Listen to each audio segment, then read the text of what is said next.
Welcome to Turtle Tracks Podcast. This is your host, Brian VanHooker, and I want to welcome back to the program two people who have been on here before, and I'm very excited to have them on again.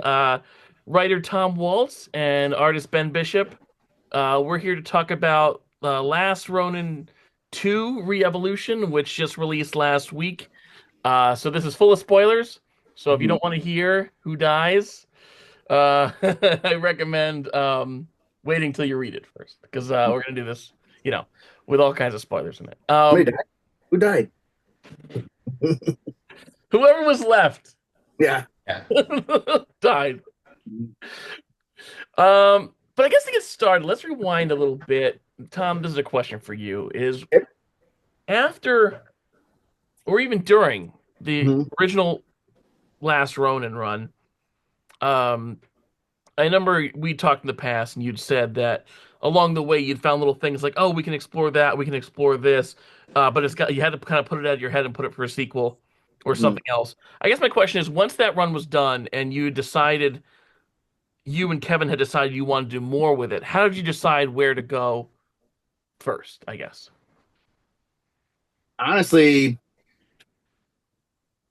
that was very hypothetical when we were writing the first one that we'd even continue, because we weren't even sure, how people would respond to the first one. We figured it'd be a positive response, not obviously the success. The response has been mostly positive, right? I mean, yeah, it's been pretty good. So I think in some ways that success kind of forced our hand to kind of tell some stories earlier than we expected, some other stories. So that's where Lost Years came from, and Lost Day was kind of this idea that we wanted to fill in the gaps. Because, I mean, going back to Last Ronin number 5, those 4 little turtles in that terrarium at the end were just kind of a ninkwad. Ninkwad. What's a ninkwad?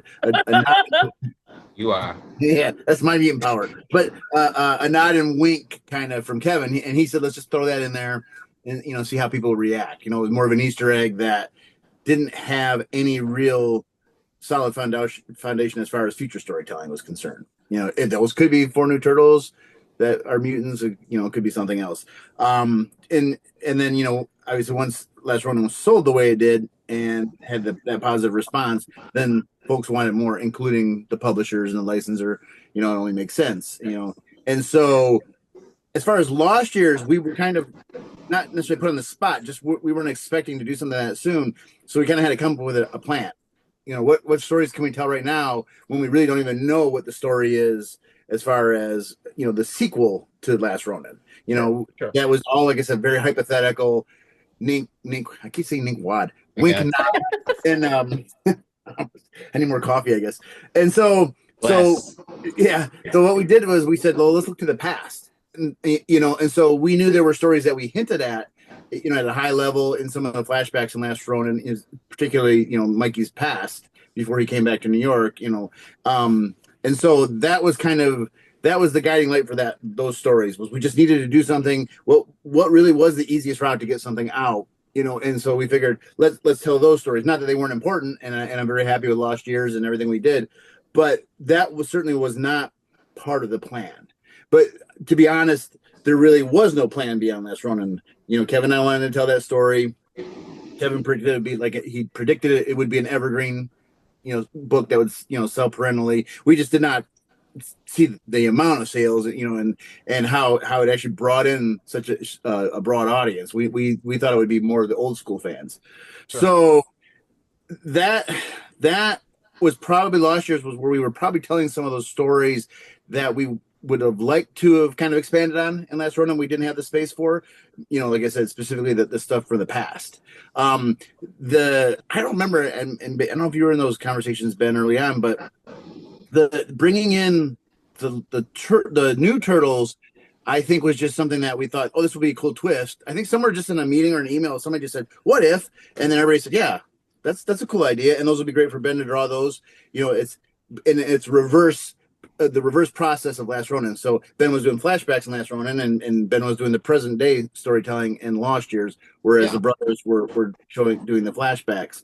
And I think then us doing that in Lost Years very much influenced then what we've ultimately done in Re-Evolution, and then what we'll do in the next series. Spoiler, there will be a next series eventually. And so I think News to me.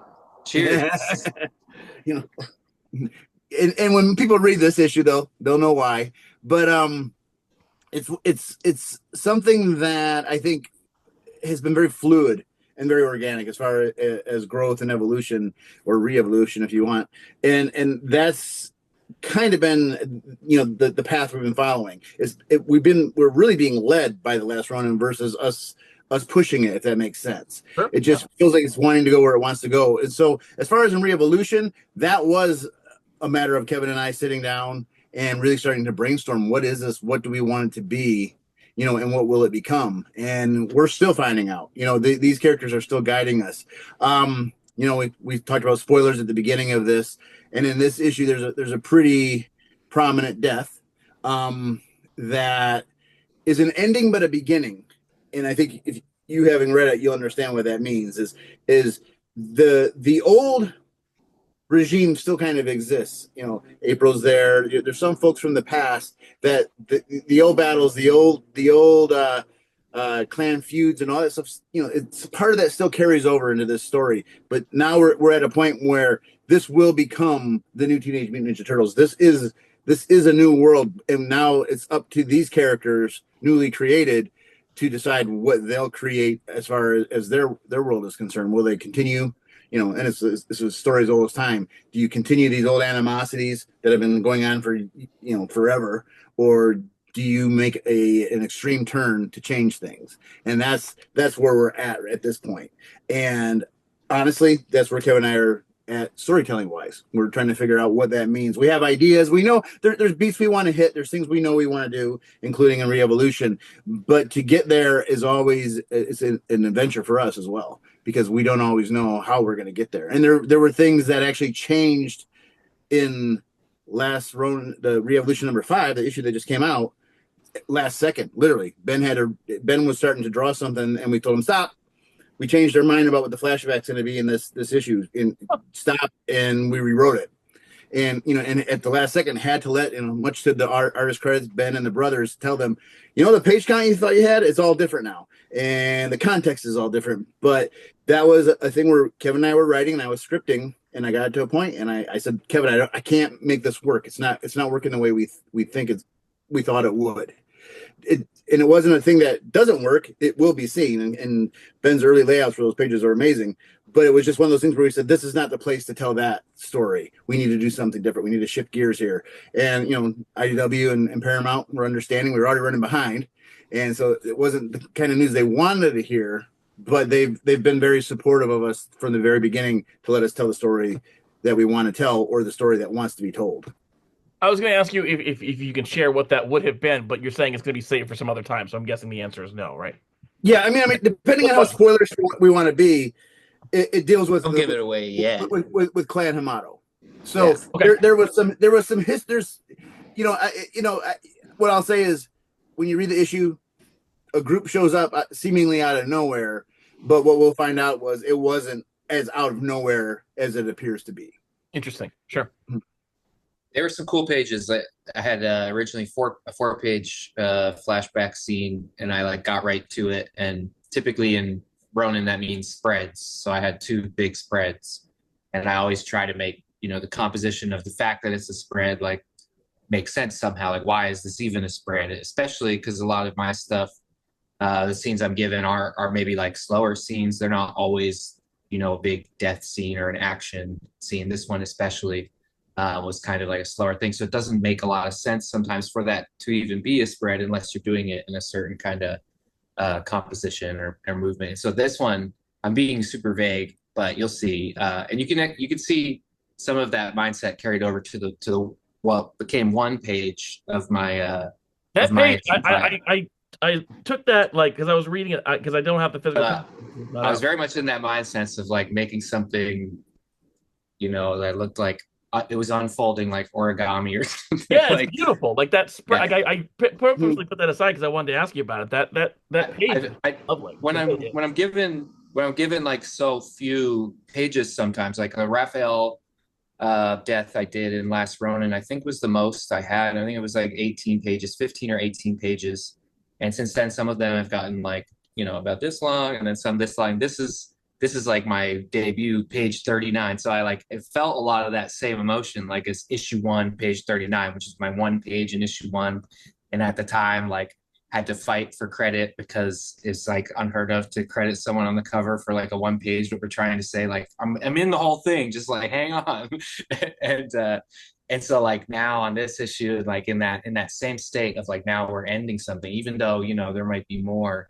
I got in that mindset again, like a very emotional, place to get in those characters' heads and make it matter as much as I could. Anytime I'm given like a very few pages, like how can I like squeeze every like drop out of this?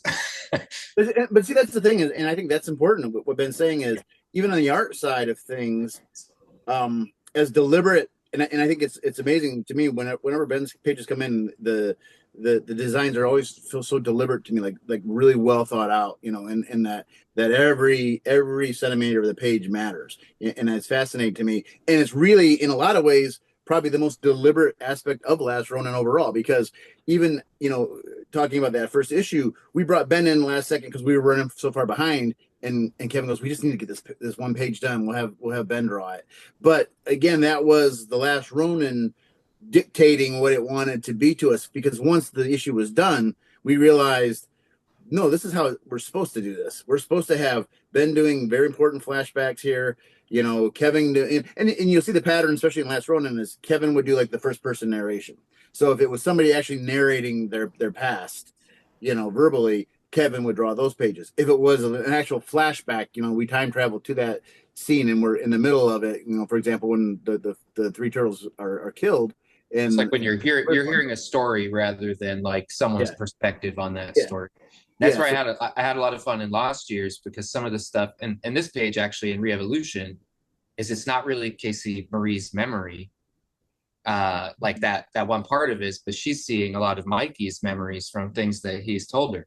And so I got to like really like up the drama, because it's like, what would that look like in her head? Like what did she hear when, and because this is all in my mind, in her mind. And then in Lost Years, there's a lot of stuff that like April would be telling the kids, like in issue 4 of Lost Years. And she tells them about how like these guys were trying some really bad stuff, and the kids are envisioning, because they're the ones who are like, we're seeing their brain projected onto the comic page. And so like it's classic foot soldiers, like 90s movies kind of style. Yeah. And they're robbing a pizza truck. They're just stealing pizzas. Like, what's the worst thing they could do? Is like, oh, those jerks. Like, and then like Casey and the turtles come down in the moonlight, and it's like electric guitar. Like, and so I always think about like the perspective and like who's seeing this. Yeah, and that actually inspired what Kevin did in Re-Evolution, because we have the reporter character Amanda Connor, and she's remembering that her dad had told her about these turtles. And so if you see the turtles that she imagines, they're like totally mutated out. I mean, they look like they're all bizarre, have funny clothes on. And Kevin said that's what he wanted to do, was she didn't actually see them. So how would she imagine them in her mind? And that's why they look the way they do. And most readers caught on to that. Other readers were like, wait, what the hell? So weird. Because that's how she imagined. But then again, Ben brings up a good point too, as far as like how things are working out.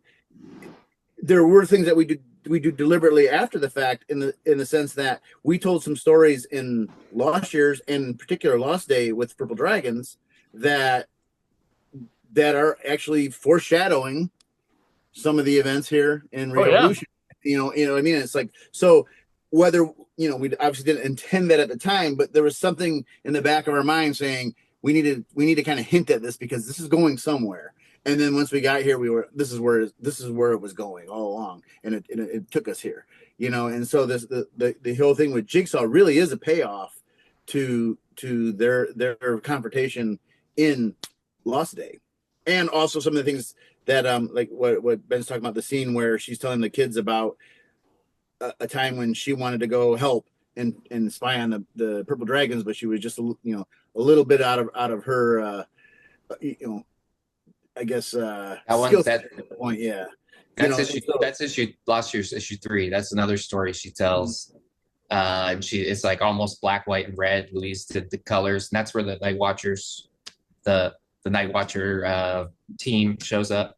Yeah. They're black, white, red. So yeah, that one was super fun. Same idea. It was like, what is like this hit squad after Raphael dies, and they're all like just as hardcore as him. What does that look like? and, and then how are the kids seeing it like as they're eating like grilled cheeses?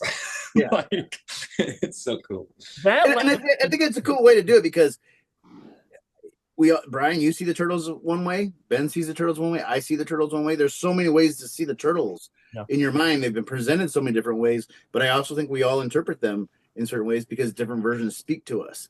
So, when I imagine the turtles in my mind, it may be very different than, like, say, somebody who cut their teeth on Michael Bay turtles, right? To them, that's the turtles they would see, and somebody who's, brought up with the Mirage turtles, they would, see the old school turtles. So I think it's kind of cool that we kind of present that in our stories. The turtles mean a lot of things to people, a lot of different things. Yeah. And that's always been true. Oh, that little gadget that looked like a Technodrome upside down, like little things like that, I really love and appreciate. I have a ton of fun with that stuff. Yeah, I'm sure. I mean, okay, so I'm gonna get back to Re-Evolution one second. In Lost Day, Ben, did you draw Bebop and Rocksteady? Remind me. That's the issue 3 we were just talking about of Lost Years. There's like an unofficial human Bebop and Rocksteady because I love that. They're meant to be purple dragons too. Yeah. And so I figured like that's where they met. Like they were early purple dragons, like when they were humans, and then if you look closely, there's also a human Alopex and a human Nobody, like there at the end too. Alopex wears like this really freaky like purge style like fox mask. Oh no shit! Like, I didn't put that together. White leather jacket. I saw Bebop and Rocksteady, and that was all like I was like. Yeah, I'm always sneaking that stuff in, and then like nowadays it's like Becca might make that as a toy because they're like, what else? Yes. Trevor will just text me and be like, who's that in the back here? Love it. And I'm like, okay. Rewinding a little bit, I mean, to when this sort of post Last Ronin world was being developed, can we talk about the creation of those 4 turtles and like where the designs came from, where the names came from, all that stuff? The designs, that's easy. Ben came to us with some designs, and to be honest, his early designs have pretty much remained the designs. There weren't a lot of variations from what he first presented to us. Not that I recall. They came. There were no changes to the 4 chosen. Like so, there were no changes to anything. It was amazing. Like I did 12 different. I've said this a billion times. Probably just think of it, but I did 12 different teenagers and 12 different babies because I knew I wasn't going to be able to just like pick 4 and then go, okay, what do you think? Because then there would have been a slew of revisions, right? Because they would have been like, oh, a little bit of this, a little bit of that. But it also allowed me to see like 4 or 3 different teams of 4. And 2 of them were in the first team, like Moja and actually maybe 3. I don't know. I have them somewhere blocked out into 4s, but definitely Yi and Mojo were early picks. Tom liked Odin right away, especially the baby version of Odin. Like everybody was on board. I think like the teen version of Odin was like, we have to take that because we're taking the little one. And that gave me time to like hone it in a little bit. Because even like if you look at my first drawings, they almost remind me of like Steamboat Willie, like kind of style Mickey Mouse, like because they've changed like in a little bit, but like those like staples of what makes them the way they are, like certain head shapes and beaks, and those are all there, but it's like the V1 version 1. So yeah, Kevin, as far as I remember it, like we were at CGC doing the signing. I can't remember if this is I think you were there, Tom. I don't think it was just the one that Kevin and I did. I think I was at the one. Yeah, you were there because we all went out to dinner and stuff after, but it was when you guys were like, hey, you're gonna do the new ones, and we were just chatting over lunch, like no bandanas. We were saying like we wanted them to really stand out just from looking at them, like on their own. You don't need to tell them apart by their weapons or anything like that. So we knew we wanted like bigger shapes and spikes and smooth versus rough versus whatever brown. And so I had like basically like a full options to just try everything. Like I tried everything, whether it was like stripes or spots, or I have one turtle whose shell was kind of like a pine cone, which I really liked a lot. All the shells were different. All the front shells were different. The markings were different. One of my favorite ones that didn't get obviously picked was named Frida, because if you're gonna have one named after another artist, like that would have rocked. But she was like all black, basically like neon stripes, almost with like a poison dart frog kind of. But Kevin had thrown at me a ton of images of all these different turtles, and then different art from online of like shapes and sizes and variations that maybe like other people had drawn, some fun redesigns in. And I basically just said like, go for it. And so, like I said, I drew the 12, and it was over the course of like GraniteCon that year. It was crazy. Like, so it was like turtle everything. And Mateus Santaluco obviously came to GraniteCon. He stayed at my house after for like a week, and like we went over the designs and stuff. And he picked his favorite four. All the artists at GraniteCon, like Dylan Alice, picked his favorite four. And like there was so much overlap with the ones that were getting picked by all these artists. And they could see where I was like nodding to Sophie and like certain looks, like Moja's arms and feet are very Sophie, how they get like bigger, almost like yeah, for does. Sure. There's a lot of Mateus and a lot of stuff, but I tried to make Yi, besides the fact that she's like very small, I wanted her to just be kind of like, turtle, like just not basic, but like the standard form of like that. And then like Odin's obviously extended from that. Uno's extended from that. So another fun fact, Uno was originally in all my designs was a female, like in my mind. And then that just like never changed, even when I was told that Uno is going to be a male. Because at first, I had him in my notes as Kel, and then it went to Jaden, Jeden, and then it ultimately became Uno. But all the way, I was like always thinking, I think somebody along the way said like Lancelot or something. And I'm always thinking that like he just has that like femininity to him. It doesn't matter. I almost wish like we never even mentioned it. Would have been my favorite thing. But I'll just like always draw that way, and it gives like this extra edge to like it's so cool. I like stuff like that. And no, you chose no specific species of turtles, right? You went for like no. Yeah, but that's been fun like in reverse, because people will now come to me and they'll like show me a turtle species and it's exact like Uno, or it looks exactly like Moja. And I'm like, what the hell? Like I literally was making a point to just have different shells, different fronts, and then threw them to Luis, and he picked all the colors. The only thing I told him was that I wanted Uno to be like albino, but I really wanted to put in the color change thing that I had mentioned to Kevin and Tom, that like, kind of like a cuttlefish or chameleon could just like change with the stress or on purpose. And so the original, like, he did that, Luis did that, but I remember Uno originally, he put a green stripe, and I was like, it's cool, but we got to make that just the opposite. So they flip. Because I just had this visual, which I ended up doing in Lost Day, right before he jumps out of the manhole and kicks one of the purple dragons in the face. But I always had this visual of just a black panel with Uno's eyes and the stripe. And he's just like, hi, like out of the darkness. It's just like ninja mode. It's like, what? It comes with ninja mode. So, and Elise shows all the other colors. He says he loves Mojo the most because he got to use like warm colors rather than cools, I think, which something like he picks up on immediately and stands out to him. I think that's so cool. But they're very unique. Love the yellow stripes on Yi. Just came out so sweet. Did you start, when you were designing them, did you start with the teenage forms and reverse engineer them into children, or vice versa? It's a good question. I did, no, I know. Yeah, the first one I did was this guy named Zeke, and he was like really evil. And I still look at him and I'm like, he would have been the one that everyone would think is going to be evil on the team, which is a good character trait. Like, I kind of think that about Uno. Like, I'm like, Uno's going to turn. He's going to turn. But Uno, I like Uno. You brought up his ability to change, and that inspired some of the storytelling too, because then we started talking about other mutations, for the other turtles. And that's come to pass now. But I've always felt Uno immediately, just the look of him was this kind of this superior, kind of, like he's a jerk. He's kind of a jerk, but the thing is that he's always been ahead of the others physically, even in that secondary mutation, his ability to fight, and use weapons.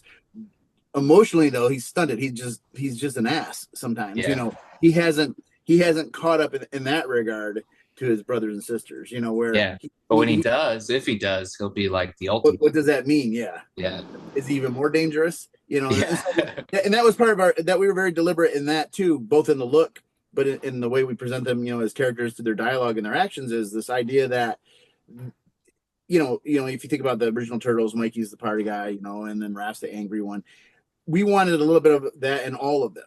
You know, obviously certain characters lean in a direction. Yi is very much Donatello, you know, in the fact that she's able to work with machines and stuff, but she's very inspired by April in that regard. You know, so that's kind of the same and the difference all in one character. You know, that she does these things Donnie likes, and she's naturally drawn to April, but April is the mentor in this case. She's the one that has taught her. But I wanted them to all feel like, you would think like Uno is the one that probably most reminds us of Leonardo in some ways, but he's not ready to lead.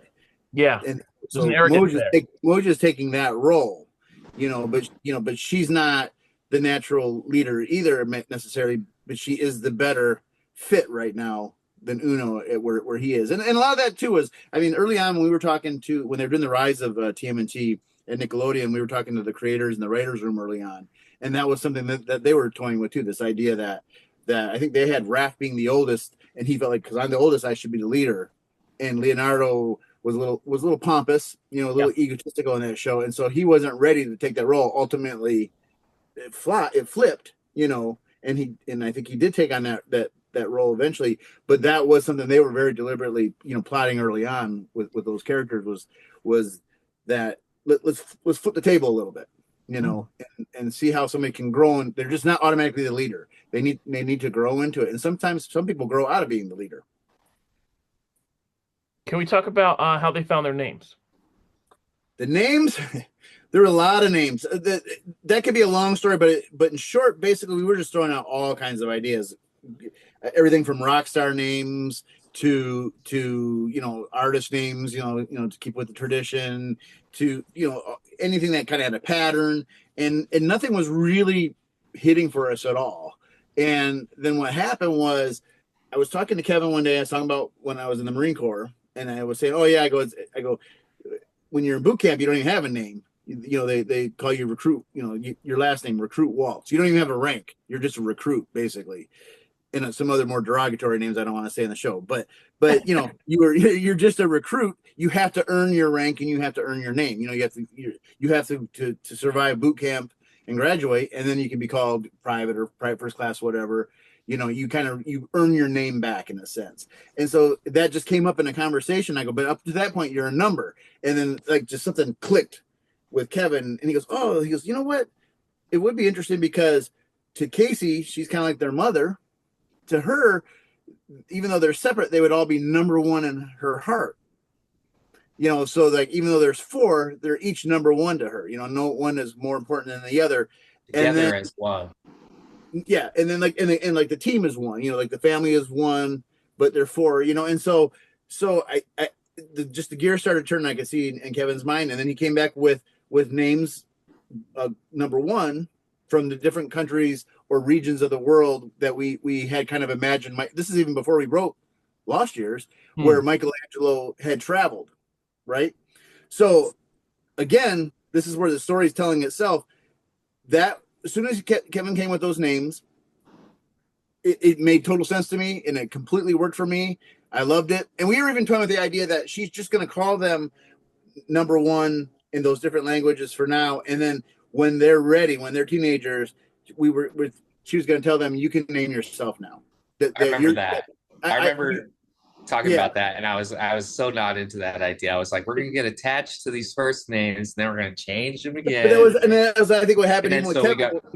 It became the names. You know, that's who we were calling them. And then once that's Odin, right? You know, and I even thought Odin was funny to me because I always think of Odin, you know, this Norse god or whatever. Sure. And then we got the chubby little guy that's like super sensitive, you know, and I thought it was kind of such an ironic name for him, but it also worked, you know. And so we stuck with those names, and then later on writing the Lost Years, knowing these kind of regions of the world, continents that we kind of imagine Mikey must have traveled through, that actually directly influenced some of the storytelling and some of the locales in Lost Years.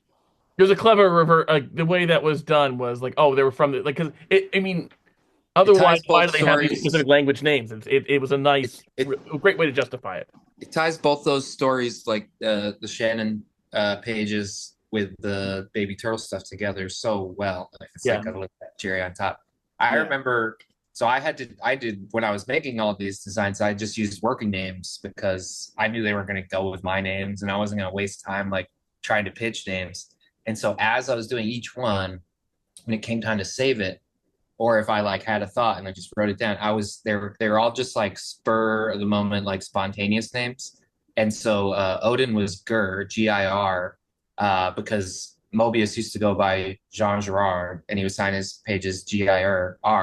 And so I was like always thinking Mobius, and that's why Moja's name actually was Mo.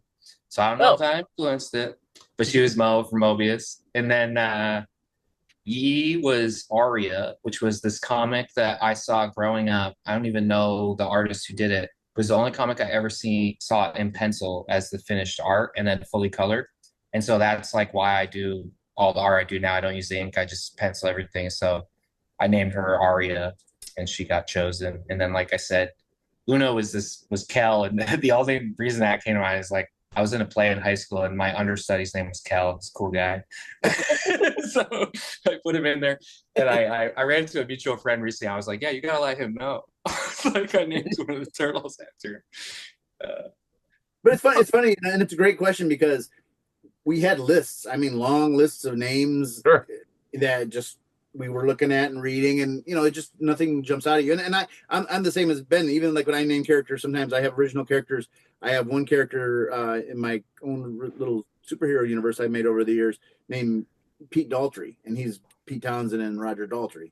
I just grab, you just grab names of things, and I Yeah, go, and I so like that thing. Sure. in this case, it almost felt like, again, they named themselves in a lot of ways because it was just a kind of an offhand conversation that brought us right to where we needed to be. And I think it was a kind of a point in the conversation we weren't really trying, we were just talking, and then it came to us. We had just kind of let it open the doors and not try to force it because there's a lot of names. Like I said, I had one list that was like Jagger, Mick Jagger. I thought maybe April will name him after classic rock singers or something. Sure, that continues the artist thing. Sure. Yeah. Yeah, I was a little bit leaning. I didn't necessarily have anything I wanted. Like, I didn't know if I wanted you guys to do artist names. I like people say that, oh, I wish you did artists. And I'm like, like, and I still don't know. But I was like, in the moment, I was like, well, if there's gonna be one, Frida, and then I was using Mobius left and right. So I was like, those are the two I could think of that would be epic. How was the decision made for what weapons for them to carry? That was I knew that I wanted that right away, and I brought it to awesome. Kevin because I said one of the things Kevin was preaching very early on, as far as the Last Ronin himself, and then in particular in Lost Years, was this idea, including like the scenes with Master Yip, was that he. And I think it's alluded to in one of the flashbacks in Last Ronin. He was saying that he traveled and he trained in all these forms and learned all these new ways to fight. He had to expand his martial abilities and basically pick up all these. Of all of them. Yeah, and so then he had all the weapons kind of in honor of his brothers, but also at the same time, why only carry one weapon when you can carry four? Yeah, you're going to need them. And so my first thought when Kevin said, "Well, what do you want to do about weapons?" I said, it only makes sense to me that if he carries all these weapons, he would have trained Casey to carry all those weapons, and therefore wouldn't she train them also to carry all those weapons? It's an awesome idea. As soon as I heard that, I was like, yes. And no bandana, like some people are like, I don't know, maybe we should have done like a yellow or we already did yellow, but like a baby blue. Well, they did that too. But I remember just thinking like, no, like this is why it's better. It's like yeah, and this was like all four weapons. And we didn't do the bandanas also because we brought it up earlier. This originally was going to be a Mirage story. This was going to be the last Mirage story. Within like 2 days of writing, that changed. As soon as we decided, well, wait, Karaya is going to be Shredder's daughter, which she never was in the Mirage story. She was like a lieutenant, important lieutenant. That's when we knew, okay, this is deviating. So what we call is like it's just Mirage adjacent. It's the dimension next door, so it's very close to Mirage in a lot of ways, but just slightly off, so certain things change. And so we thought, the question always is, well, the Mirage Turtles wore red bandanas.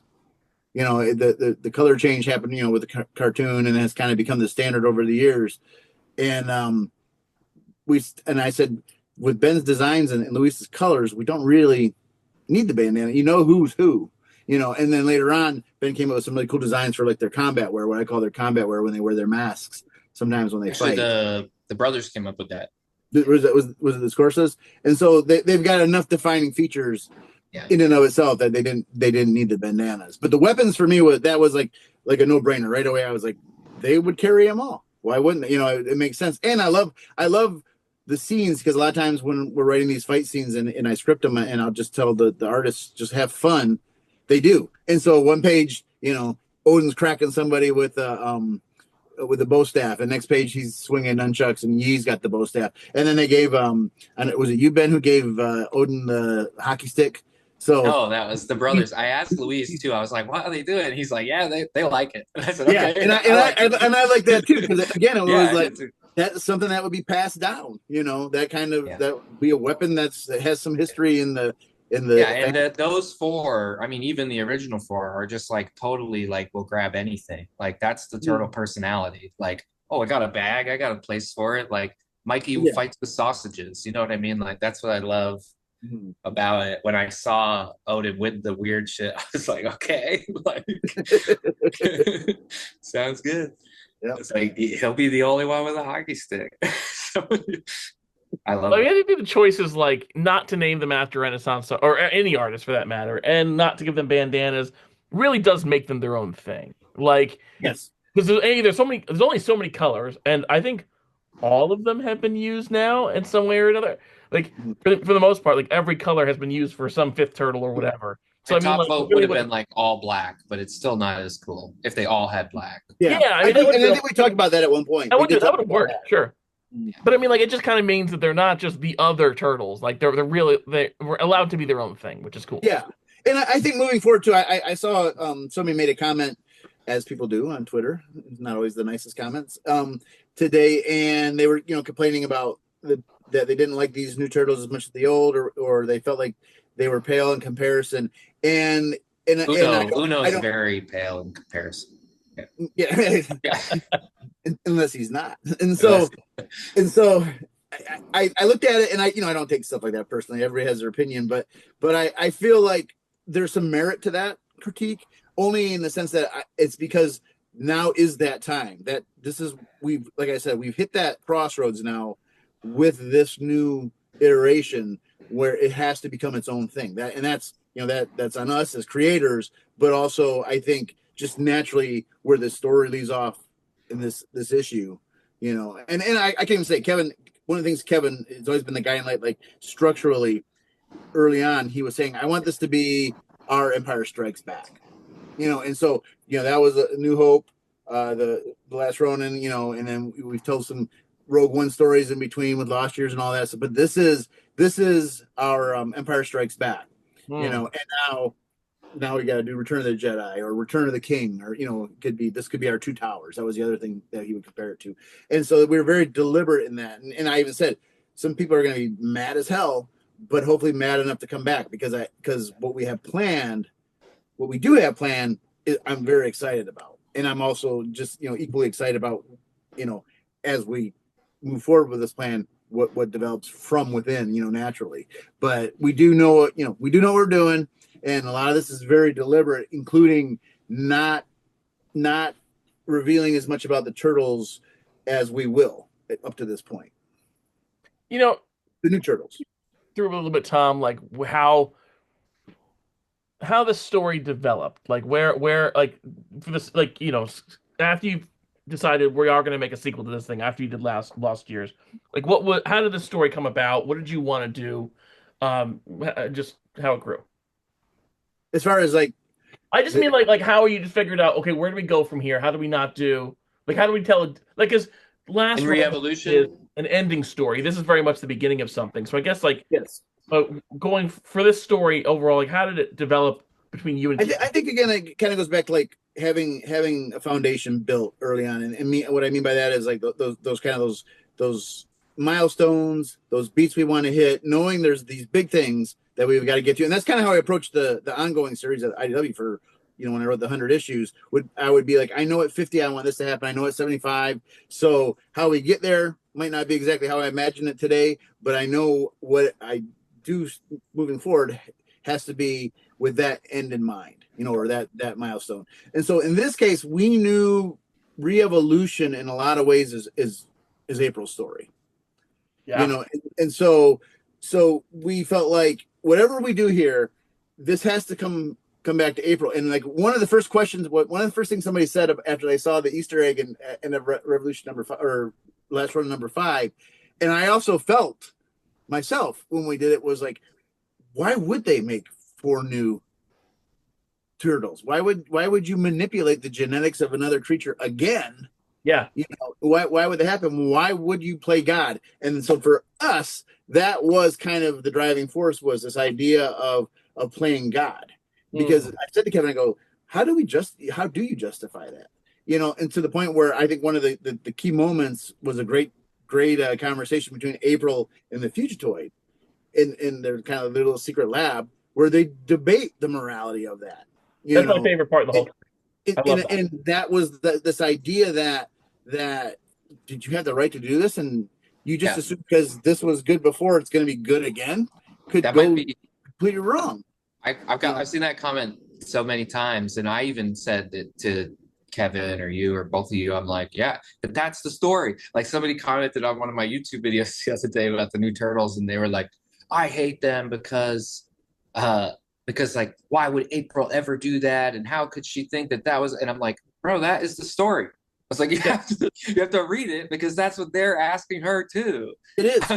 And again, this is going back to spoilers, and her passing in this issue. Somebody asked me the other day a great question. I was at a lunch, and he asked me about the deaths in the first series in Last Ronin. He goes, was that on purpose? Because they all died alone. He goes, was that on purpose? And I said, their deaths were very deliberate. And I said, because the one thing we didn't want to do was glorify death. Right. And so think of, like, I always think of things like this, and being in the Marines for all those years and stuff, something you think about. But watch Private Ryan, right? Watch Saving Private Ryan, and think of all those soldiers and Marines, and everybody hitting that beach, and were they all heroes? Yeah, but did they all hit the beach? No, some got shot as soon as the boat opened. Some drowned, right? It doesn't mean they're any less heroes, but that's not this glorious death on a hill, fighting the enemy down. And so it was very purposeful that we said, was all this fighting worth this death? Yeah. You know what I mean? And like to die alone in a river, like It's exactly some of the critiques that some people would say. Oh, I can't believe Donnie went out like that. I can't believe Leo went out. And it's like, that was very purposeful. and that's how I wanted it to be. I said, I don't want anybody to die gloriously. And when people die, usually they die with leaving them more questions, right? And for the people who are left behind, because when you're dead, you're dead. But it's the people who are left behind to mourn and grieve and sort this thing out. That's, the death affects them, honestly, more than the dead person. Dead person doesn't care, And so in this case, in Re-Evolution, that was something else that we wanted to do here, was we never completely have answered that question about playing God, and now that's, to me, whatever the motivation, whatever the morality of that decision for her to do that, it dies with her. And so now it's up to the living to make it make sense, which is how life is. They have to make it make sense.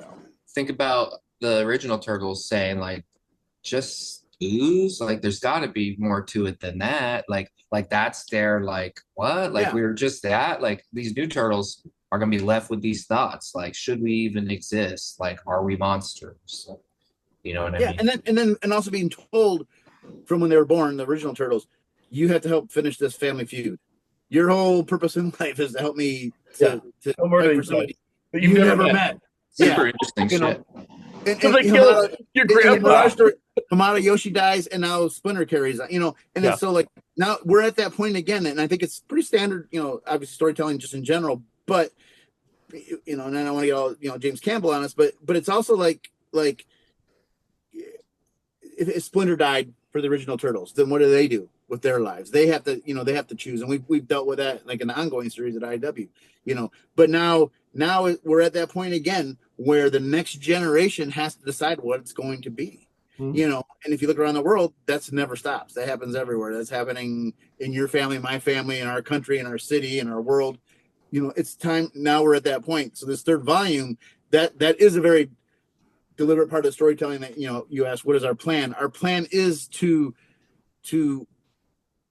make sense of this next generation of Turtles. Why would it exist? Not only, it within the story itself. Why would April do that? Break the fourth wall? Why would Tom and Kevin and Ben and the Scorses and Luis do that? Why is this here? And so we're hoping in this third volume we answer that. We have and other plans to some other ancillary stories that I'm excited about that we'll be able to tell. So but the main trilogy is what we're calling Last Ronin, Re-Evolution, and yet to be named third volume. That is the foundation this is all built around. And if we do our job, and the story continues to tell the story it wants told, by the end, hopefully everybody will say they exist and they exist on their own merits. You know what I mean? And so, but you've got to go through a lot of other people's merits to get to your own merits. And I think that's where we're at. We're at that point now. They have to make some decisions. Who's going to step up? Who is going to justify the existence? Did you go in knowing this is April's story?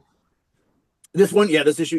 Yeah. Matter of fact, the only one thing that changed was we at one point thought we would build it around a journal she was writing, but that didn't happen. That was something early on we had talked about because there's the Splinter's journal, right, was a big part of it. And then we had her, so we got a little taste of that. She was in Lost Day. That's what she was doing. She was writing her journal, and we thought maybe we might continue that, and maybe we'll revisit her journal, because Casey has Shredder.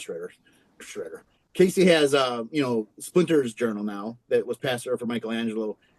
You would just assume she's going to April's shit, yeah. Inherit April's, and she'll learn lessons from those equally important to those that Master Splinter taught, in my opinion. I really liked April's kind of duplicity in this a little bit. Mm-hmm. It reminded me of like those X-Men stories where Professor X is kind of shady shit. And that's you're like, reminded me of right from day one. I told him that. I was like, right? oh, yeah. It's like, I don't think you should have done that. You're like, why are you doing that? And he's like, of course I'm doing this. Yeah. Oh, we've always been doing this. He knows better. And then I got that from her, which is a little bit of like, you know who April is for me? Ever since Lost Years 5. Lost Years 5, my main inspiration for her look before letting the Scorzes go and do their thing. Sarah Connor was Heisenberg. Sure. Yeah. She's the one who knocks, bro. Like I drew her on my issue 5 cover with like a crutch because her legs like been getting to her, and it's also a fucking gun.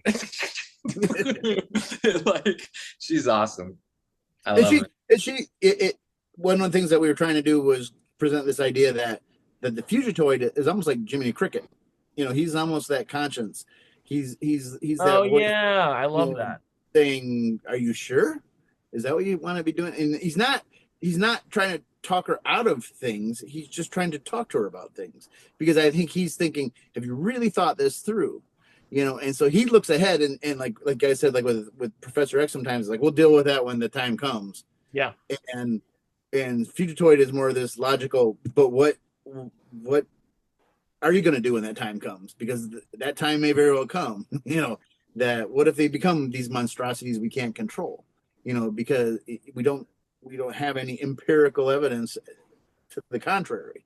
And so I think he's just being that voice of reason and warning, and she's just barreling, full speed ahead. I think even though I know these are action stories, I think my favorite, I don't know, I love movies like Oppenheimer, right, which is just 3 hours of talking, right? So I think my favorite scene in the whole fight, and there's wonderful stuff, but I think it's that morality conversation of like, hey, April, was this a good idea to even carry this on? I love it. And I think what ends up happening, kind of like even like with Oppenheimer, is this thing where I always say scientists can't help themselves.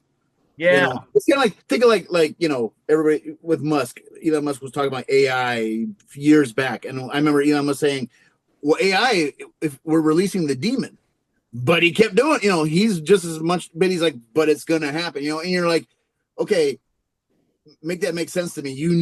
This has the potential to be bad, but you can't stop. And I think in the Professor X kind of way, especially in April's case, it's one of those things where, well, if it's going to happen, I'll do it and I'll make sure it's okay. Yeah, the arrogance. Yeah. Famous last words. How many times did that be said? And then with Oppenheimer, there was the thing to solve, and then they solved it, and then you realize, I shouldn't have done that. Yeah. Or like it also reminds me of like the Jurassic Park Ian Malcolm quote, like they tried so hard to figure out whether they could, they didn't stop to think if they should. It's that right, 100%. Yeah. That's exactly where we're at. And so, but then what you have are these scientific questions, morality questions, and then you also have 4 living sentient beings that you're talking about, like science experiments, and they're 4 living sentient beings now. So maybe that's what you got to deal with. Yeah. Okay. Whatever the reason, whatever the process, this is where we're at. So maybe that's what you have to focus on, is how do we make these 4 living sentient beings be good? And what does that mean to be good? And so it is what it is. Now we got to deal with it. We're at that point. Okay, well, now we're at that point. And now with April gone, it's becomes a whole new ball game in my mind. Ben, you designed Casey Marie, right? In a way. I mean, the brothers obviously took her right from the beginning. You should have been the mask specifically. Yeah. So that's a funny story. During COVID, which is when I first moved into this big building and had a cool studio, then everything shut down, and I was like, oh God, I'm not gonna be able to afford any of this. But I saw this guy online making these like half masks for you could Velcro them onto your COVID mask, like just a regular face mask. But he was casting them. It was like the '90s Casey with the flat top of the nose, Oh, sure, yeah. I know all the details, but '90s mask, Casey movie mask, and his name on Instagram is Dan Makes Stuff, and I got one of them from him. And the moment I got it, I swear to God, I have the text. I sent the text to Kevin like this, wearing it, and I said, Casey Marie, as soon as you let me, or something like that. And then we did exactly that. And then later, that same guy, I asked him to sculpt and make the Casey Marie one, which I have. Oh. I've seen you at the shows with it. I love it. Oh, yeah, it's so sweet. Yeah, this one.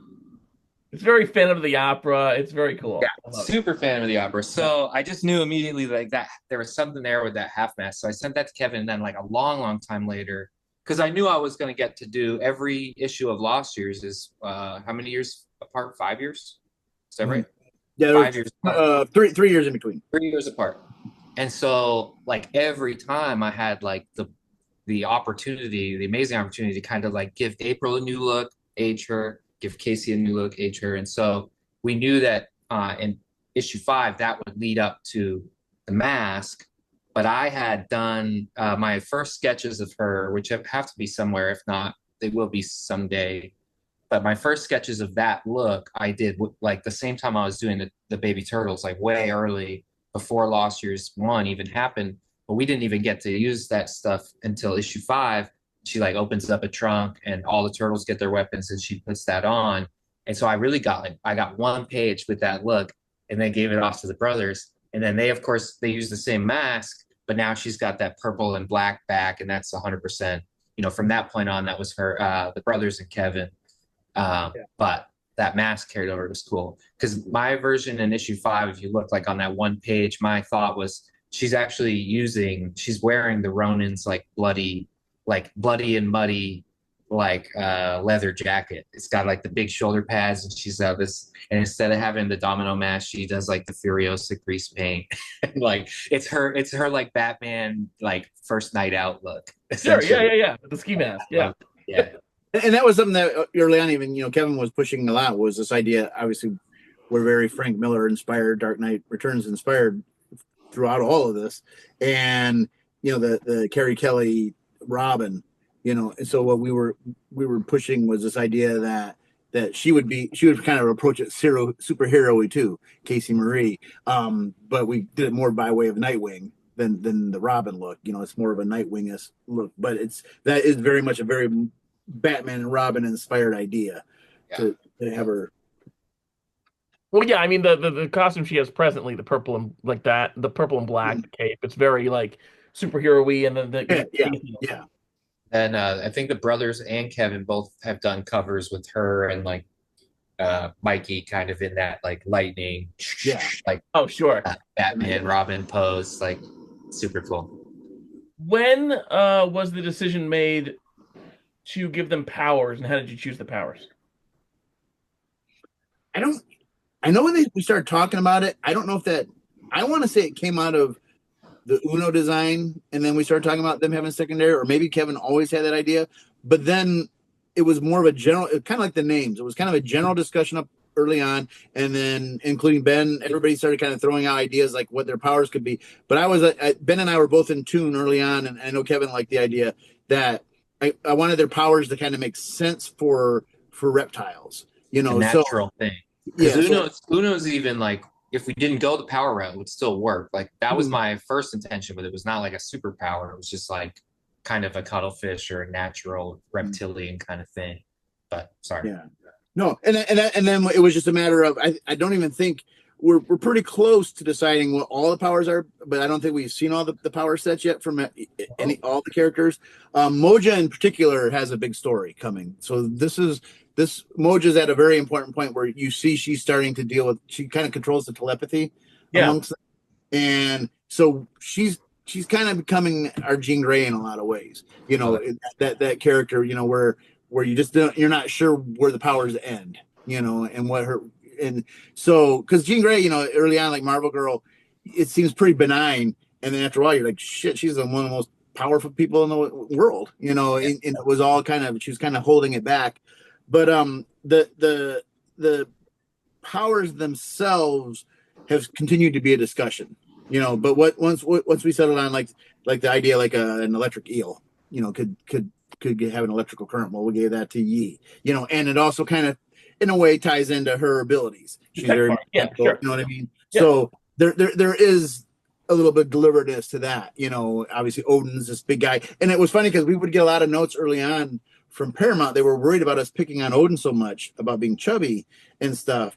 And I said, no, this is important now because it's going to pay off later. He's going to become the most buff dude of this whole group. He's just that kid. He's the late bloomer. But when he blooms, and even in this series, I went out of my way to make sure that that Tinker 2 said something to him about it. Yeah. She was the one sticking up for him in the beginning. Yeah. I know in the very beginning, Kevin was talking a lot about Sienkiewicz and New Mutants. New Mutants comes with a lot. And even so, like when I got handed my issue 1 pages, which was like that long scroll where I changed kind of styles from like a watercolor to, he was like, it was like too open-ended. It was the most daunting thing. He was like, yeah, just go crazy like Sienkiewicz, like get weird, like do anything. And I was like, he was like, no panel borders. So it was 3 spreads, but no borders. And I was like, you talking about the origin story thing? Yeah, my issue Dude, 1. Those pages are, yes, I was going to single those out. That was actually my next thing to talk about. Those are beautiful, dude. So those, as you can see, I also made it a point to make them work vertically for literally no reason. But if you have 3 of the comics, you can stack them like that. No shit. If you look close, PDF. the cityscapes at the bottom of each page, because they're different times. This is like the ancient Japan. This was like the 80s New York, like what we know of black and white kind of mirage trope. Yeah. And obviously the future, but in each one of them, like the Twin Towers are in that one. Then it's the Freedom Towers here, and then this is Hiroto's tower here. So they actually line up horizontally and vertically. Oh, no shit. I put myself in the hospital on that issue. Dude, I was so like blown away by that first spread with the origin story. And then I was like, oh, it keeps going. It was amazing. Thank you. Yeah, no, it was fun. I just was like, I'm only getting 6 pages, and Kevin was like, make them count. Jesus. Naming like these fucking top tier and like, and also like saying like, yeah, get weird, like try a different style. And it's like also the Ronin schedule is like it's kind of like a hurry up, wait, hurry up, wait. So it was like you got your pages, you have like a month or two. It's like okay. And so I really wanted it to be awesome as an issue one. So yeah, that one I my eye went like crossed. It like clicked in like this way, this one eye. And I was like, oh my God. And I called my doctor and I described all my symptoms. And they thought I either was having a stroke or had Lyme disease because I was also recently bitten by a tick, like at that same time. And I was like, what the hell? And I ended up going to the ER and I was there for like the better part of a day and a half, all for them to do like x-rays, blood, every single thing that by the time they'd done everything and could go, there's literally nothing wrong with you. My eye had already clicked back and I was like, I guess I was just stressed out. And it was like $6,000. I was like, Yeah. Oh, you should have But shown that's them the what- page. Shown them that's the what page. this Like, will oh, this is always what cost. remind me of. Yeah. Yeah. My first day out after that was the manhole uncovering in New Hampshire with Kevin. And I was just like, I wasn't there with it, but I was like, this is like this time in my life. It's like turtles. Hey, comics will break your heart and your eyes. Yeah. So, Yeah, but it taught me that stress can do a lot of things. So Speaking of that spread, from a story perspective, I was a little surprised to see Iruku Nagi pop up for the first time in what, 40 years. How was it like? So, he was, for those who need a refresher, he was the feud started originally between Amata Yoshi and Iruku Nagi, and then they kill each other, and then Iruku Saki carries on Nagi's name. But anyway, I was really surprised to see Iruku Nagi in this story. How was that decision made? that was just Kevin. He was leaning in. A lot of that is very Mirage centric. Yeah. Origin. So like I said, we're Mirage adjacent. We're right next door. You know that band Iron Maiden, and they have that song called Number of the Beast, and they say it's 666, and they have a T-shirt that says 668 is the bloke next door. So basically, this is same thing. This is like the universe next door. So that was just, I think, Kevin leaning in, to some of the Mirage staple. I think we had Nagi. I want to say Mateus and Eric Burnham brought Nagi into the IDW universe as well in Secret History of the Foot Clan. I'm almost positive. Oh, you might be right. I think you're right. But this was definitely Kevin just saying, let's tell this. This is what I want to tell in these pages. And we actually went through some changes on those pages because those are the ones coming from Fugitive's point of view, right? He's talking about some of is Fugitoid in that a little bit. I can't remember. Toward the end. But there were some things that where I wrote and then we went back. Like Kevin said, it's the this whole scene is from the young kid's perspective. They're telling the tale of the tell. That's it. Yeah, they're sitting around candles. Yeah.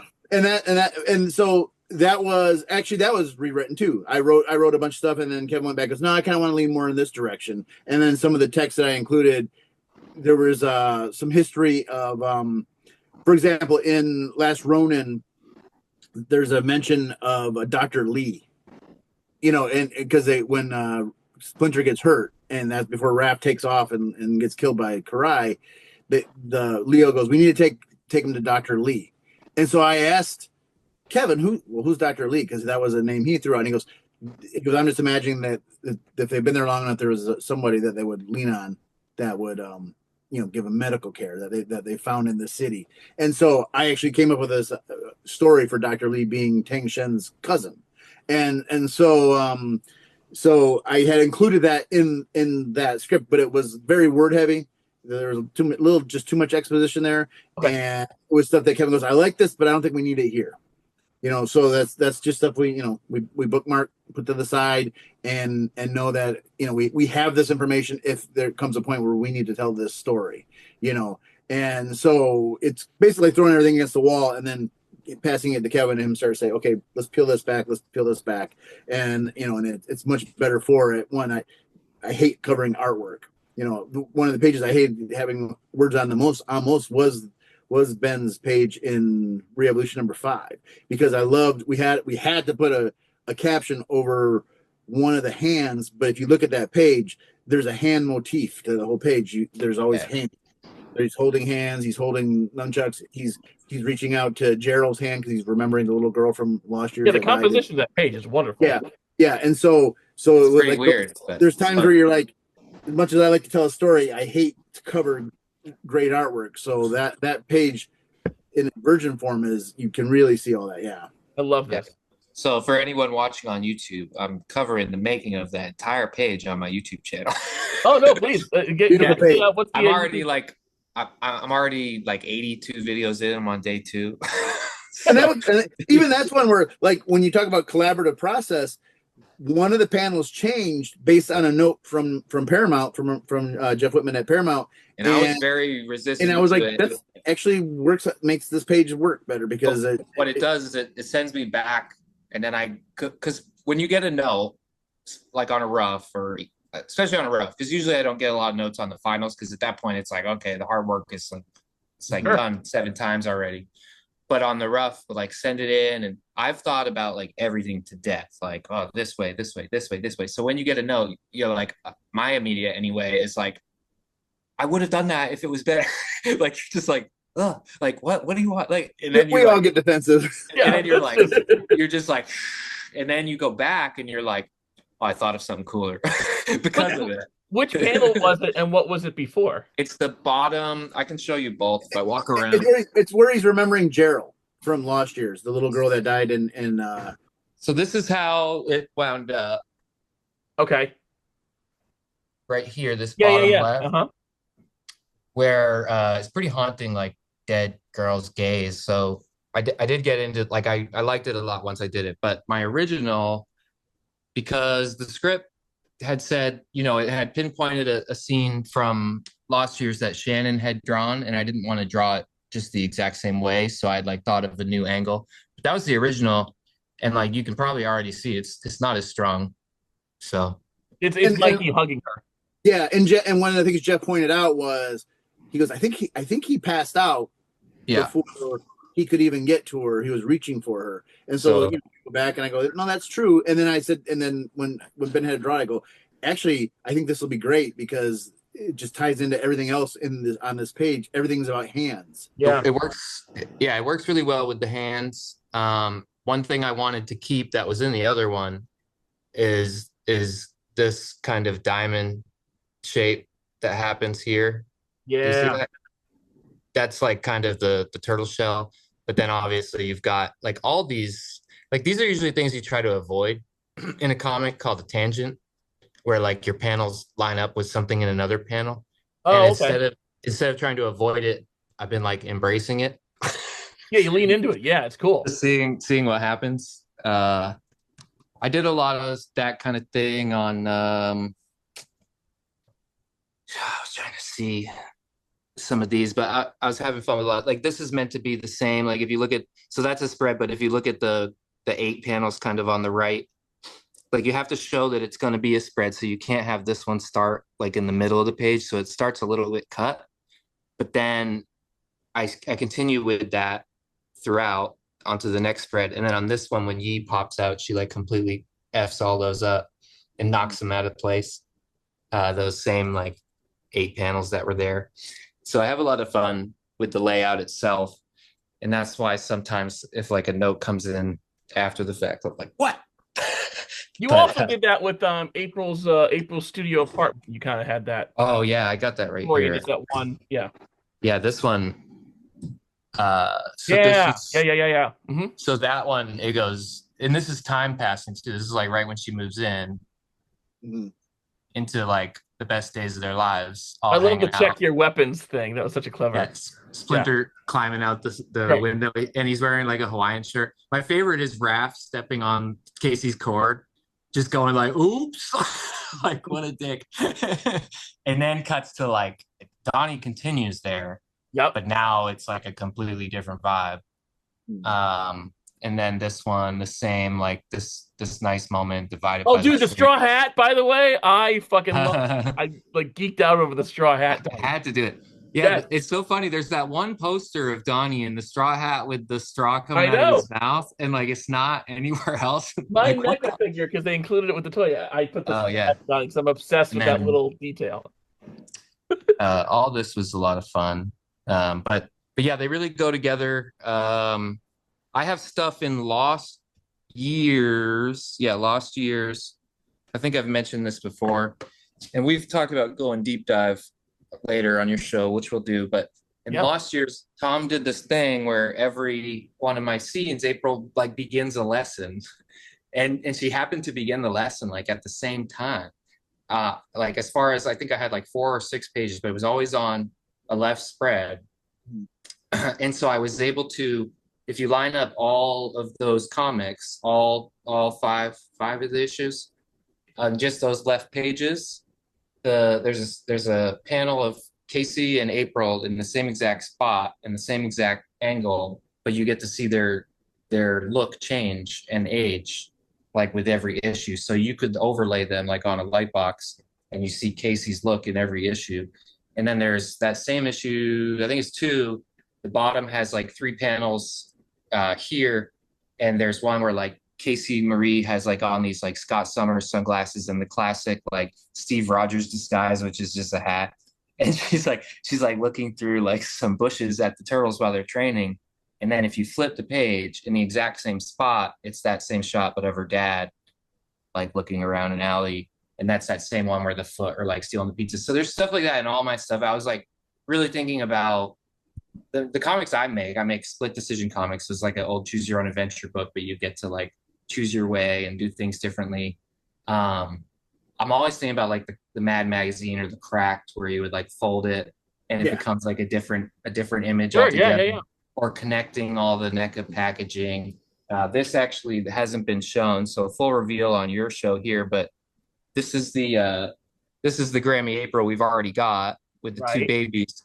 But I revealed recently that no one really knew that she connects with Mikey, but truly she connects with Casey Marie, and Mikey happens to connect in the middle. So like with or without, he becomes like the waterfall in between. And so I just like I have fun. I know. I love the amount of like, and like the things that I'm like so many things that go overlooked. So like I love getting into this. Well, for like comics in general, it's like the most quickly consumed media. Like someone is reading that book, like and unless they like go back, they're not looking at anything that you did. And so I'm always trying to give like a reason to go back, but then like if they do go back, they'll see it different. Like I'm convinced I've seen Breaking Bad like 17 or 18 times, and that count's not even right. So I've been saying 17 or 18 for a couple years now, and I've watched it more. But every time I'm convinced it's different. I used to be convinced of that, like with a CD I would put in, I'd be like, what? Like, because you would hear something new. That only actually happens nowadays. Like Kanye will go in and like re-upload music to Spotify, and you're like, what the hell? Like, but I love that. But it is different because you're different. Right. I think like like I watch things now that I loved when I was a kid versus maybe you're a younger adult. Now I'm an old fart, and I see things different. It's just like if I had written the Turtles, the IDW I'm going when I was younger, it would have been a very different story. But the story I told was Splinters because I was older. I was a dad. My life situation was very different. So I was kind of coming at everything from a different perspective. I saw this thing the other day. I love watching like these people who say they can channel extra dimensional beings and stuff. I love watching those shows. And this lady was saying she was channeling this 9th dimensional Pleiadians or something like that. But the stuff they say sometimes is very deep and it's very fascinating. And so the guy who was interviewing her, and she said she was channeling, said, well, what is the truth of a certain thing? And she goes, well, there's many different truths, and she says everything comes from source, right? And she goes, and that source, there's just one truth, and that's just data. At the very beginning, it's just data. She goes, but truth is a sphere, and if you're at this part of the sphere looking in at this truth, you're seeing it differently than this person is seeing. You're seeing the same thing, you just see it differently. And I think that's just a great explanation for life, is this idea that, what Ben's drawing today and how he's drawing it, he's got a daughter, he's married, and 10 years ago, it would have been a very different story. You guys Lost Years hit the same day as my daughter. Like I called Kevin and tell him I was having a daughter, and he was like, well, guess what? You're going to be designing the new baby turtles too. So I was in like Babyville. I was like chubby arms, chubby legs. Like I knew everything. Like it was like right there. And that was Lost Day. It all hit at Lost Day, which was like the most pressure I had out of everything because I had to do 25 pages in that book. And like all my other ones are 1 to 14. And that was the only one of them that I did at home because I was on paternity leave. And I was doing them all in my fucking living room, like with no sleep, like crazy. And I just changes everything. But I love like thinking about all those different times and stuff. I mean, that's the mark of any great art, though. Is like the viewer brings something to the table. Like, I mean, just to give a Last Ronin example, right? Like, I remember, I think it was you, Ben, who I was talking to a while back, and we were talking about how like the deaths of the four turtles are the four different elements, right? Water, fire, earth, and wind, because of the arrows, right? And like, I think that's not what you intended, right, Tom? You and Kevin, but like, I don't think so. But the idea that could be, but it's a completely valid interpretation of those deaths, right? Yes, 100%. And again, it's like that's the source. It's right. That's that data, and people see it they're from different directions, but there's no right nor wrong. And I think in a lot of ways that was kind of what we were playing with April. This idea, like, again, she's playing God, and I don't think Future Toy's saying what you're doing is wrong, but from my perspective, here's what I see. And she's saying, well, from my perspective, here's what I'm saying. Who's right, who's wrong? I don't know. Sure. Only at source, it's just data. But April's had a whole different set of circumstances than Future Toy. They had some similar circumstances, so they might see some things from a similar perspective. Right. But they've also had a very different life, like everybody else. But it's also like the things that it's funny. I always describe life like this. It's when you're little, at least from my perspective, when I was little, I would be afraid like my grandma and grandpa dying or my mom and dad dying. I was worried about other people dying. And then you get a little older, and then your fears are usually about yourself, right? Oh my God, I hope nothing happens to me. But then when you're a parent, all your fears are about your kids. Now it's about, and the only time you worry about yourself is you're like, I don't want anything to happen to me because who's going to take care of, this little person? And so it's I think the turtles in a lot of ways, that's because of that family element, you see the truth from so many different perspectives if we're telling the stories right. So what the kids are seeing is very different than what April's seeing, very different than what Casey's seeing, but they're all dealing with the same issue, and including, spoiler, when we kind of had that big reveal at the end about the Watanabe brothers. It's one of those things where we're going to find out Jiro and his brother are seeing this situation from very different perspectives. And so it's not cut and dry like, oh, Jiro's in on this. No, it's not that simple, because he has been exposed to this situation from a very different perspective than his brother in Japan. So he's going to have different ideas about what's right and wrong in this situation. Same situation, different perspectives. Okay, I have two other things, and then I'm going to let you guys go.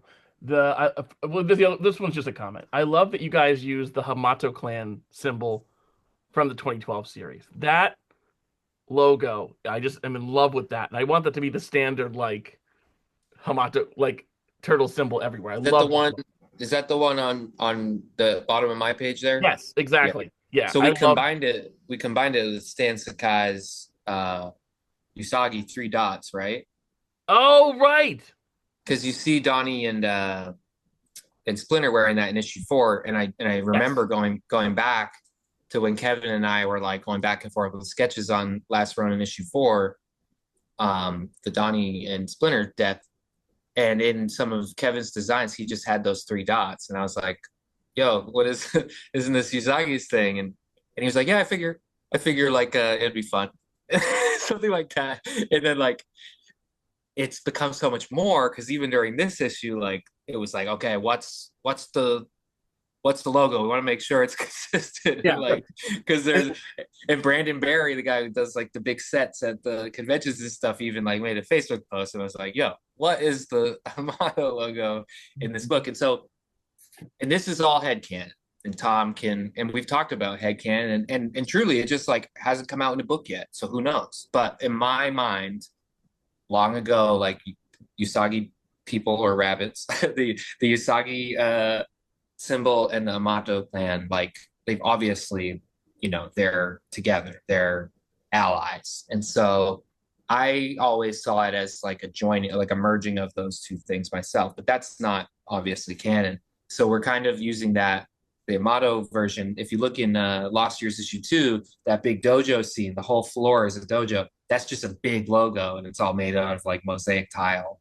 And it's just a big Amato logo. And we used it in issue 4 too. It was on the banners. It comes with the Donnie figure on the red and yellow banner. So it's kind of a combination of that Usagi one and the Amato one.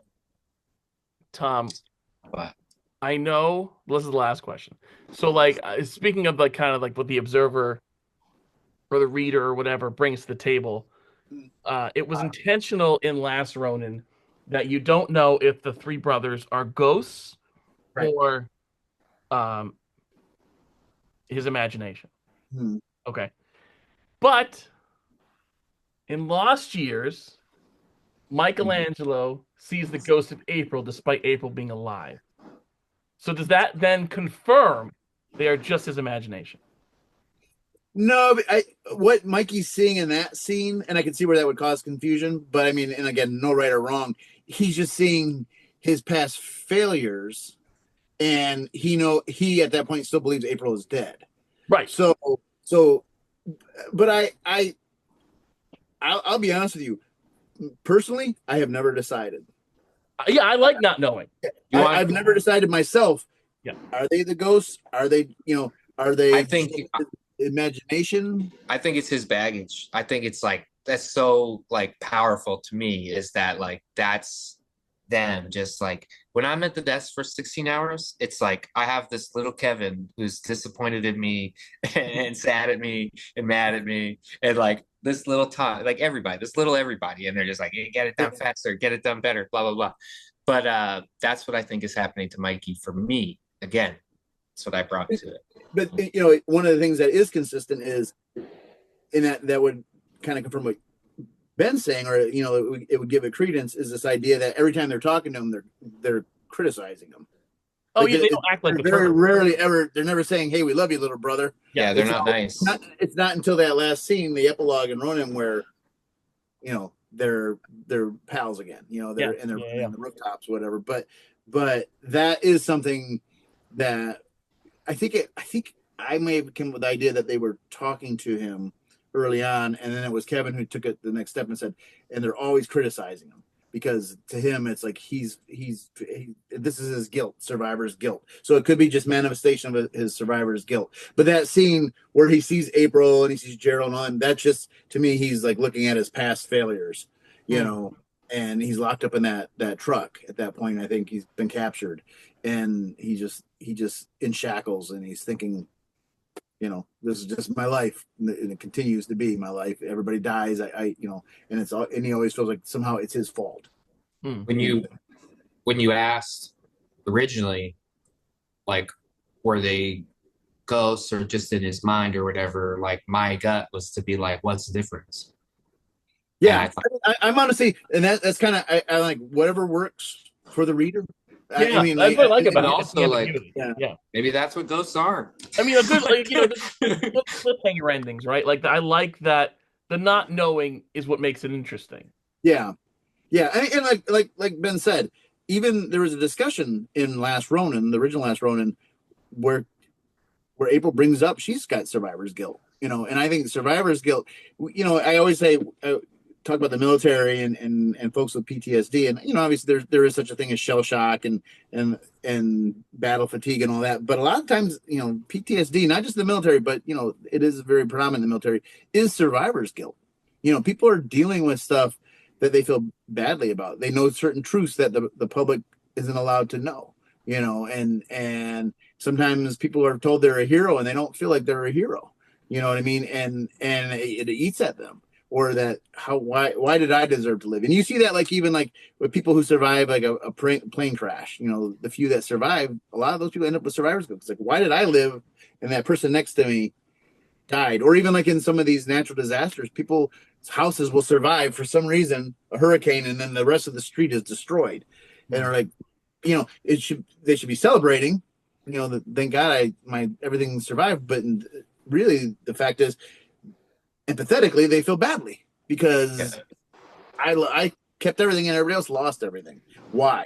And I think that to me is the main purpose of the brothers, is this kind of like survivor's guilt that carries with them, whether it's they're ghosts or just ghosts of the past or shadows, or it's really up to the reader, and I don't think there's any right or wrong to the answer, because I first time I watched Mr. Robot, I was talking to my wife, and he obviously has the different personalities and sees these different realities, and I said, some of those realities seem pretty comforting to him. Does that make it bad? I mean, if it's helping him, who am I to judge? Maybe that's just the universe's way of it's universal medicine. Okay, this guy needs to see this person right now in this way, because otherwise they're going to lose it. And so in some ways those different realities are comforting to a person. I'm not, and so I feel that's kind of how I always approach Mikey, is they're there because he needs them to be there. And I think sometimes they're just telling him what he's thinking on his own, but also I think our minds are fascinating things, and they have ways of helping you out subconsciously, where there's something always whispering at you, like Ben said, there's the ones that make you feel bad, but then there's the angel too that says it's going to be okay. Everything's going to be all right. The devil's telling you. Some of those ones that maybe make you feel bad or seem like they're being assholes are what give you like the motivation to go fucking kill Hiroto. Like, yeah. So like that's me at the desk. I'm like, I'm fucking doing it. Yeah. But like Raph, if you think of a character like Raphael, I've always liked Raphael because he's that character. Yeah, kind of like Wolverine is kind of like that. I always kind of approach them in the same way when I write them, and it's this idea that they're gruff and they're violent, but they're the ones that say, "Get up, keep going." Yeah, and you need somebody that tells you to get up and keep going, and that is a good part of their personality. I think it's a motivation part. Stabbing everything with three blades out of your hand, that's a little rough sometimes, but sometimes that maybe needs to happen too. Well, guys, this is a pleasure as always. Thank you so much for doing this. Issue 5 of Last Ronin 2 Re-Evolution is out now. Go pick it up, and it's wonderful. Nice. I can't wait for part 3. Me either. And other surprise announcements eventually. So the Ronin verse is not going anywhere, and but we're being very careful with it, but it certainly has taken on a life of its own in so many ways, and that will continue. And hopefully, and I don't think Kevin has but I do know there's still things happening in the background, like with the movies and the video games. I'm got my fingers crossed we'll have some new information on that soon too. I'm excited. Yeah. All right, thank you guys. Thanks for having us.